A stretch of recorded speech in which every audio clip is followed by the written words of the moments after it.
I really do appreciate the chance to talk about this case. Interestingly enough, I did this once before. I believe it was 1982. So some of you may want to know, why are we talking about it again 30 years later? The reason that we have chosen this case is it is a very significant case, landmark in the court decisions that were made. The program in Tennessee at that time was very young. The law had passed in '74, as many of you know. There were many APS laws beginning to be developed in the '70s. What we had not had was a real test of the case before the courts, and this case did exactly that. There are concepts in APS and the way we provide services and protect people which had never really been tested at this level.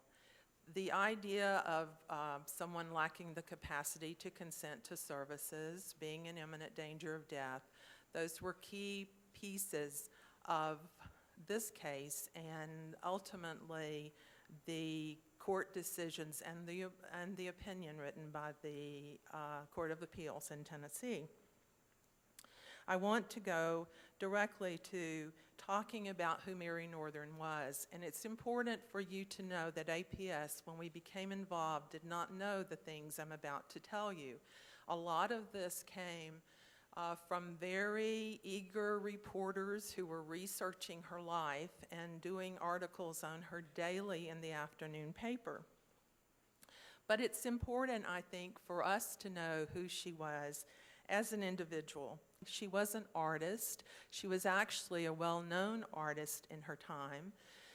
She did a lot of fashion-type work. She did covers for Vogue and Vanity Fair. She was someone who was well-liked and lived in an area of town that was very affluent in Nashville at that time. If you have seen the picture she did of the woman called After the Masquerade, that was the quality of work she was doing then. Plus, we learned when we started preparing for this that she did some cartoon work as well.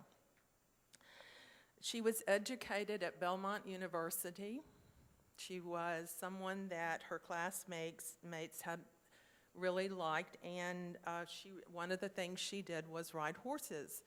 So this was an active woman, very involved, moving along in her younger life in the 1920s and 30s.